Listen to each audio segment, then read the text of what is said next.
Here in the courtyard of the teocalli, by the light of burning houses, for as they advanced the Spaniards fired the town, we mustered our array to find that there were left to us in all some 400 fighting men, together with a crowd of nearly 2,000 women and many children. Now although this teocalli was not quite so lofty as that of the great Temple of Mexico, its sides were steeper and everywhere faced with dressed stone, and the open space upon its summit was almost as great, measuring indeed more than 100 paces every way.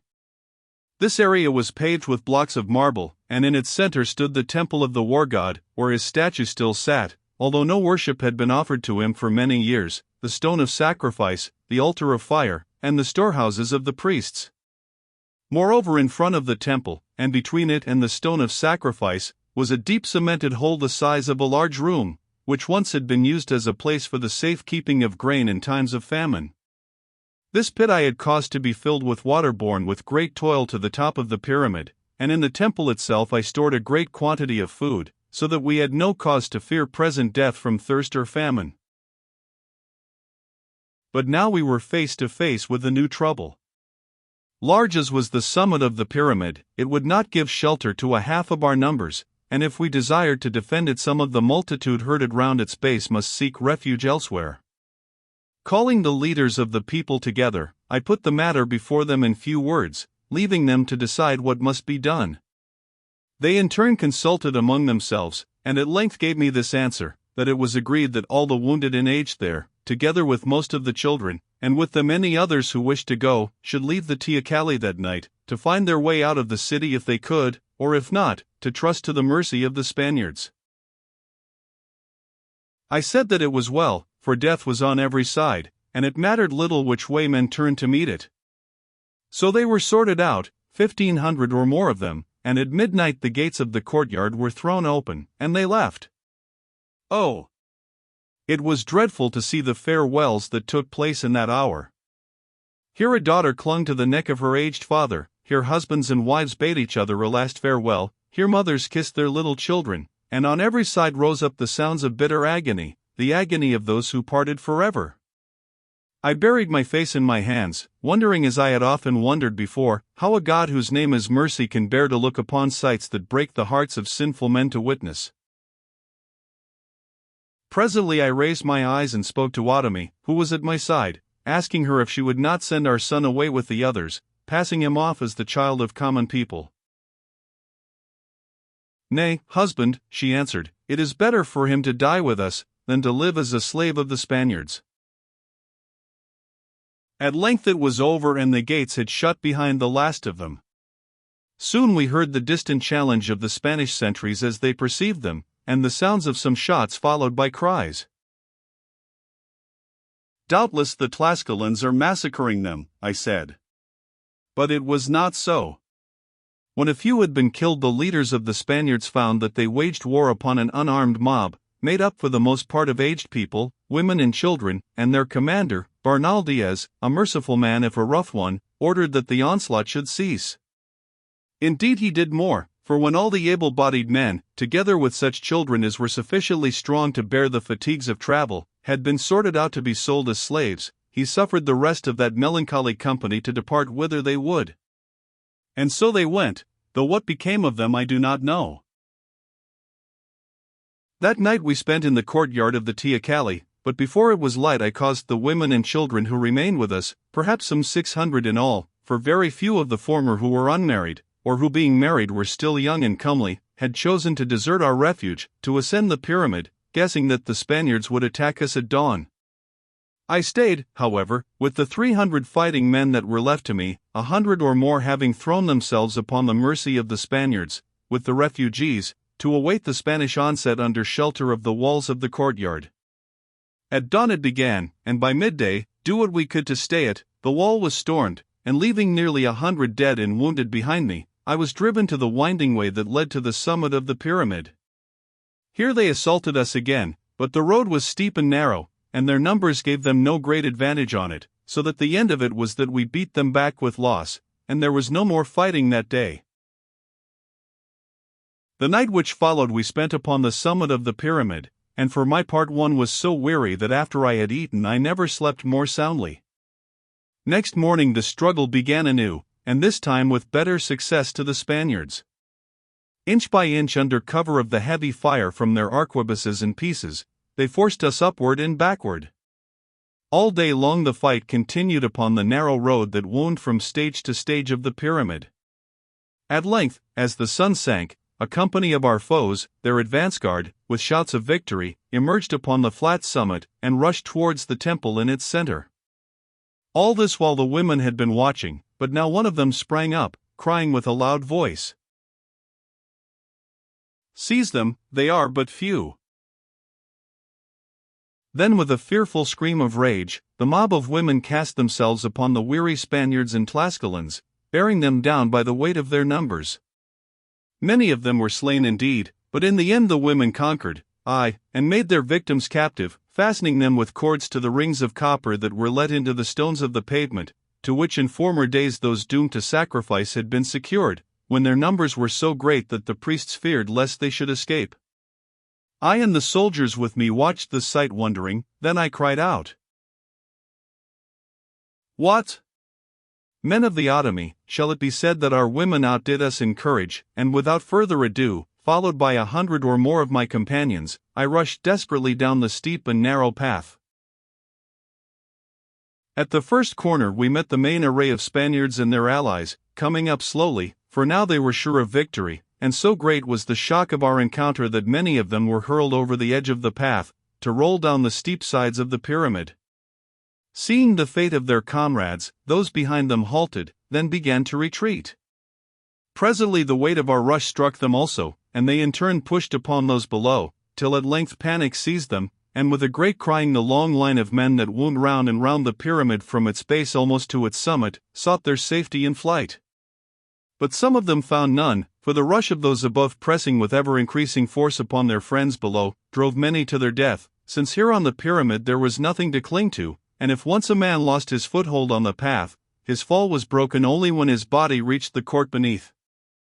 Thus in 15 short minutes all that the Spaniards had won this day was lost again, for except the prisoners at its summit, none of them remained alive upon the teocalli. Indeed so great a terror took them, that bearing with them their dead and wounded, they retreated under cover of the night to their camp without the walls of the courtyard.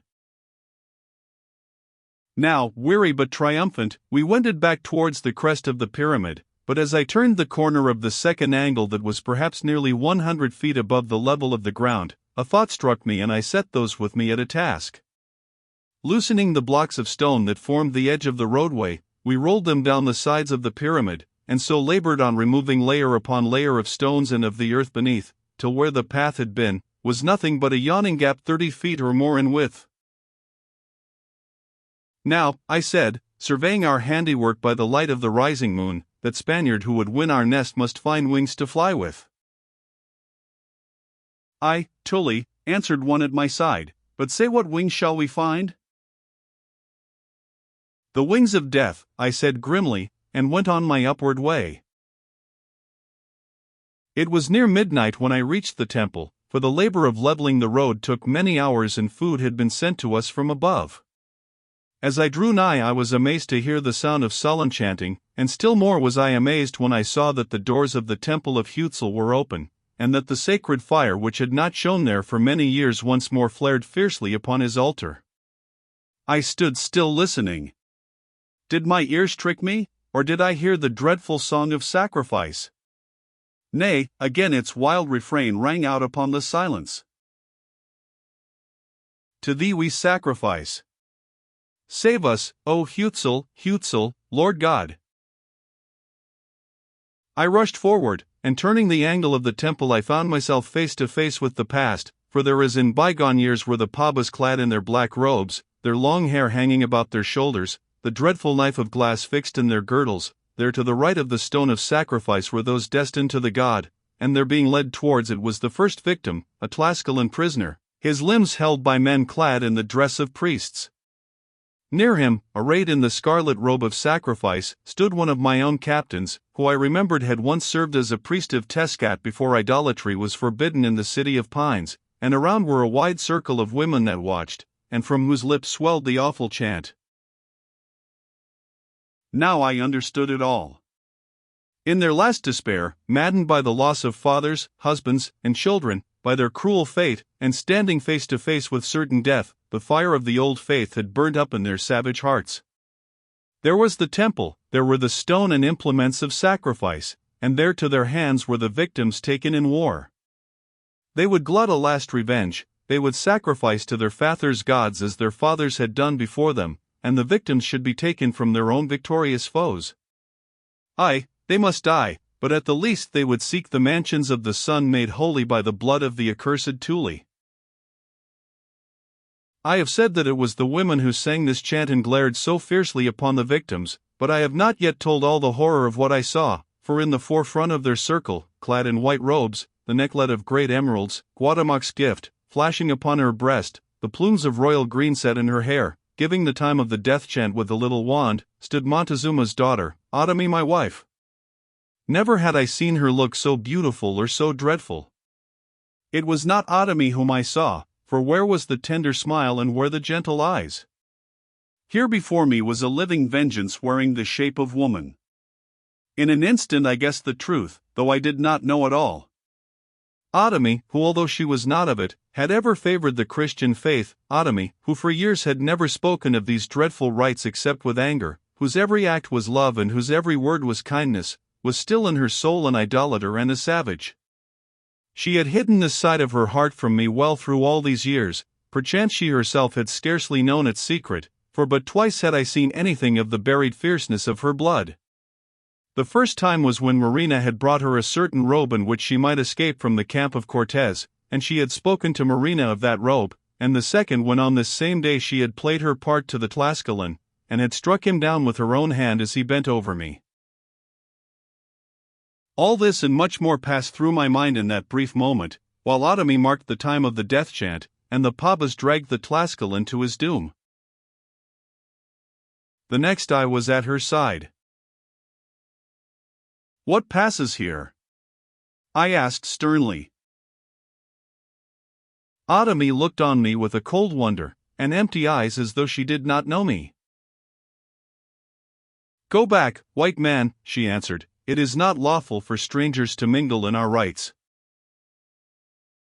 I stood bewildered, not knowing what to do, while the flame burned and the chant went up before the effigy of Huitzel, of the demon Huitzel awakened after many years of sleep. Again and yet again the solemn chant arose, Autumn beating time with her little rod of ebony, and yet again the cry of triumph rose to the silent stars. Now I awoke from my dream, for as an evil dream it seemed to me, and drawing my sword I rushed towards the priest at the altar to cut him down. But though the men stood still, the women were too quick for me. Before I could lift the sword, before I could even speak a word, they had sprung upon me like the jaguars of their own forests, and like jaguars they hissed and growled into my ear. "Get you gone, Thule," they said, "lest we stretch you on the stone with your brethren." And still hissing they pushed me thence. I drew back and fought for a while in the shadow of the temple. My eye fell upon the long line of victims awaiting their turn of sacrifice. There were 30 and one of them still alive, and of these 5 were Spaniards. I noted that the Spaniards were chained the last of all the line. It seemed that the murderers would keep them till the end of the feast. Indeed, I discovered that they were to be offered up at the rising of the sun. How could I save them, I wondered.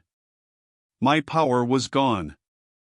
The women could not be moved from their work of vengeance, they were mad with their sufferings.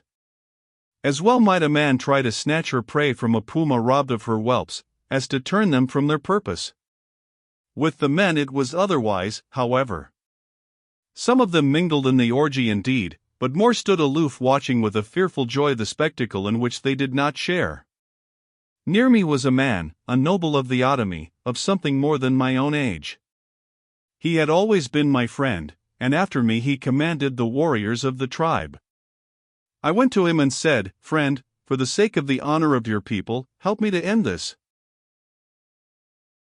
"I cannot, Thule," he answered, "and beware how you meddle in the play, for none will stand by you. Now the women have power, and you see they use it. They are about to die, but before they die they will do as their fathers did, for their strait is sore, and though they have been put aside, the old customs are not forgotten. At the least, can we not save these tulies? I answered. Why should you wish to save the tulies? Will they save us some few days hence, when we are in their power? Perhaps not, I said, but if we must die, let us die clean from this shame. What then do you wish me to do, Tuli? This, I would have you find some 3 or 4 men who are not fallen into this madness, and with them aid me to loose the tulies, for we cannot save the others. If this may be done, surely we can lower them with ropes from that point where the road is broken away, down to the path beneath, and thus they may escape to their own people. I will try, he answered, shrugging his shoulders, not from any tenderness towards the accursed tulies, whom I could well bear to see stretched upon the stone, but because it is your wish, and for the sake of the friendship between us. Then he went, and presently I saw several men place themselves, as though by chance, between the spot where the last of the line of Indian prisoners, and the first of the Spaniards were made fast, in such a fashion as to hide them from the sight of the maddened women, engrossed as they were in their orgies. Now I crept up to the Spaniards. They were squatted upon the ground, bound by their hands and feet to the copper rings in the pavement. There they sat silently awaiting the dreadful doom, their faces grey with terror, and their eyes starting from their sockets. Hist! I whispered in Spanish into the ear of the first, an old man whom I knew as one who had taken part in the wars of Cortez. Would you be saved? He looked up quickly, and said in a hoarse voice, Who are you that talk of saving us? Who can save us from these she-devils? I am Tuli, a man of white blood and a Christian, and alas that I must say it, the captain of this savage people. With the aid of some few men who are faithful to me, I purpose to cut your bonds, and afterwards you shall see. Know, Spaniard, that I do this at great risk, for if we are caught, it is a chance but that I myself shall have to suffer those things from which I hope to rescue you. Be assured, Tuli, answered the Spaniard, that if we should get safe away, we shall not forget this service. Save our lives now, and the time may come when we shall pay you back with yours. But even if we are loosed, how can we cross the open space in this moonlight and escape the eyes of those furies? We must trust to chance for that, I answered, and as I spoke, fortune helped us strangely, for by now the Spaniards in their camp below had perceived what was going forward on the crest of the Teocalli. A yell of horror rose from them and instantly they opened fire upon us with their pieces and arquebuses, though, because of the shape of the pyramid and of their position beneath it, the storm of shot swept over us, doing us little or no hurt. Also a great company of them poured across the courtyard, hoping to storm the temple, for they did not know that the road had been broken away. Now, though the rites of sacrifice never ceased, what with the roar of cannon, the shouts of rage and terror from the Spaniards, the hiss of musket balls, and the crackling of flames from houses which they had fired to give them more light, and the sound of chanting, the turmoil and confusion grew so great as to render the carrying out of my purpose easier than I had hoped. By this time my friend, the captain of the Otomi, was at my side, and with him several men whom he could trust. Stooping down, with a few swift blows of a knife I cut the ropes which bound the Spaniards. Then we gathered ourselves into a knot, 12 of us or more, and in the center of the knot we set the 5 Spaniards. This done, I drew my sword and cried. The Tulis stormed the temple, which was true, for already their long line was rushing up the winding path. The Tulis stormed the temple, I go to stop them, and straightway we sped across the open space. None saw us, or if they saw us, none hindered us, for all the company were intent upon the consummation of a fresh sacrifice. Moreover, the tumult was such, as I afterwards discovered, that we were scarcely noticed. 2 minutes passed, and our feet were set upon the winding way, and now I breathed again, for we were beyond the sight of the women. On we rushed swiftly as the cramped limbs of the Spaniards would carry them, till presently we reached that angle in the path where the breach began. The attacking Spaniards had already come to the further side of the gap, for though we could not see them, we could hear their cries of rage and despair as they halted helplessly and understood that their comrades were beyond their aid. "Now we are sped," said the Spaniard with whom I had spoken. "The road is gone, and it must be certain death to try the side of the pyramid." "Not so," I answered. "Some 50 feet below the path still runs, and one by one we will lower you to it with this rope." Then we set to work. Making the cord fast beneath the arms of a soldier, we let him down gently, till he came to the path, and was received there by his comrades as a man returned from the dead. The last to be lowered was that Spaniard with whom I had spoken. "Farewell," he said, "and may the blessing of God be on you for this act of mercy, renegade though you are. Say, now, will you not come with me? I set my life and honor in pledge for your safety. You tell me that you are still a Christian man. Is that a place for Christians?" And he pointed upwards. "No, indeed," I answered, "but still I cannot come, for my wife and son are there, and I must return to die with them if need be.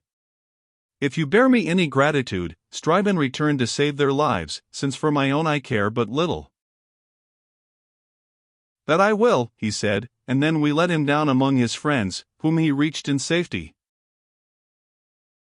Now we returned to the temple, giving it out that the Spaniards were in retreat, having failed to cross the breach in the roadway. Here before the temple the orgy still went on. But 2 Indians remained alive, and the priests of sacrifice grew weary. "Where are the tules?" cried a voice. "Swift! Strip them for the altar." But the tules were gone, nor, search where they would, could they find them. "Their God has taken them beneath his wing," I said, speaking from the shadow and in a feigned voice. "Hutzel cannot prevail before the God of the tules." Then I slipped aside, so that none knew that it was I who had spoken, but the cry was caught up and echoed far and wide. "The God of the Christians has hidden them beneath his wing. Let us make merry with those whom he rejects," said the cry, and the last of the captives were dragged away. Now I thought that all was finished, but this was not so. I have spoken of the secret purpose which I read in the sullen eyes of the Indian women as they labored at the barricades, and I was about to see its execution. Madness still burned in the hearts of these women. They had accomplished their sacrifice, but their festival was still to come. They drew themselves away to the further side of the pyramid, and, heedless of the shots which now and again pierced the breast of one of them, for here they were exposed to the Spanish fire, remained a while in preparation. With them went the priests of sacrifice, but now, as before, the rest of the men stood in sullen groups, watching what befell, but lifting no hand or voice to hinder its hellishness. One woman did not go with them, and that woman was Ottomy, my wife. She stood by the stone of sacrifice, a piteous sight to see, for her frenzy or rather her madness had outworn itself, and she was as she had ever been. There stood Ottomy, gazing with wide and horror-stricken eyes now at the tokens of this unholy rite and now at her own hands, as though she thought to see them red, and shuddered at the thought. I drew near to her and touched her on the shoulder. She turned swiftly, gasping, "Husband! Husband!" "It is I," I answered, "but call me husband no more." "Oh! What have I done?" she wailed, and fell senseless in my arms. And here I will add what at the time I knew nothing of, for it was told me in after years by the rector of this parish, a very learned man, though one of narrow mind. Had I known it indeed, I should have spoken more kindly to Ottomy my wife even in that hour, and thought more gently of her wickedness. It seems, so said my friend the rector, that from the most ancient times, those women who have bent the knee to demon gods, such as were the gods of Anahuac, are subject at any time to become possessed by them, even after they have abandoned their worship, and to be driven in their frenzy to the working of the greatest crimes. Thus, among other instances, he told me that a Greek poet named Theocritus sets out in one of his idylls how a woman called Agave, being engaged in a secret religious orgy in honor of a demon named Dionysus, perceived her own son Pentheus watching the celebration of the mysteries, and thereon becoming possessed by the demon, she fell on him and murdered him, being aided by the other women. For this the poet, who was also a worshipper of Dionysus, gave her great honor and not reproach, seeing that she did the deed at the behest of this god, a deed not to be blamed. Now I write of this for a reason, though it has nothing to do with me, for it seems that as Dionysus possessed Agave, driving her to unnatural murder, so did Hutzal possess Autome, and indeed she said as much to me afterwards. For I am sure that if the devils whom the Greeks worshipped had such power, a still greater strength was given to those of Anahuac, who among all fiends were the first. If this be so, as I believe, it was not Autome that I saw at the rites of sacrifice, but rather the demon Hutzal whom she had once worshipped, and who had power, therefore, to enter into her body for a while in place of her own spirit.